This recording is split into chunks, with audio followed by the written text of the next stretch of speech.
আসসালামু আলাইকুম। আজ 11 ফেব্রুয়ারি। তো এখন বাজে রাত 9টা।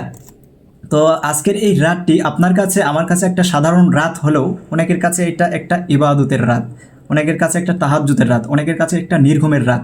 যদিও আমাদের মুসলিমদের একটা ইবাদতের রাত হচ্ছে শ্রেষ্ঠ রাত হচ্ছে শবে কদর বা কদরের রাত।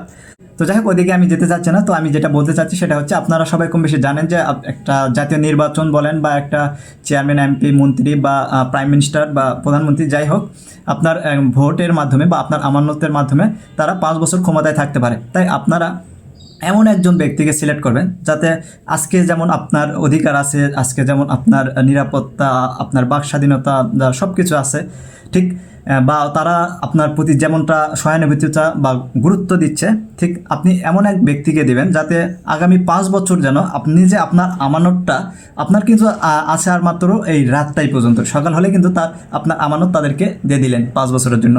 তারপর তারা যেন সেই আপনার আমানতটা, আপনার ভোট একটা কিন্তু আমানত, এই ভোটটা যদি তারা যদি 5 বছর আপনার কি বলবো, তারা যদি আমানত হিসাবে রাখে এবং আপনাদের যদি দায়িত্বর বা নিরাপত্তার একটা আমানত নিতে পারে, আমানতদারি হতে পারে, যদিও এটা সব কিছু মালিক আল্লাহ, তারপরেও যদি তারা ওসিলা হিসাবে আপনি যত তাদেরকে ভোট দিচ্ছেন, তারা যদি আপনার দায়িত্ব, নিরাপত্তা এবং স্বাধীনতা, অধিকার সব কিছু যদি দেয়, তাহলে এমন একজন ব্যক্তিকে আপনারা নির্বাচিত করবেন যাতে আপনারা আগামী 5 বছর যেন আপনারা ভালো থাকতে পারেন এবং আপনারা যেন তাদের ভুক্তভোগী হতে না পারেন। এই জন্য আপনার হাতে সময় আছে মাত্র, শুধু রাতটা পার হলে সকালের পর থেকে 8টার পর থেকে ভোট শুরু।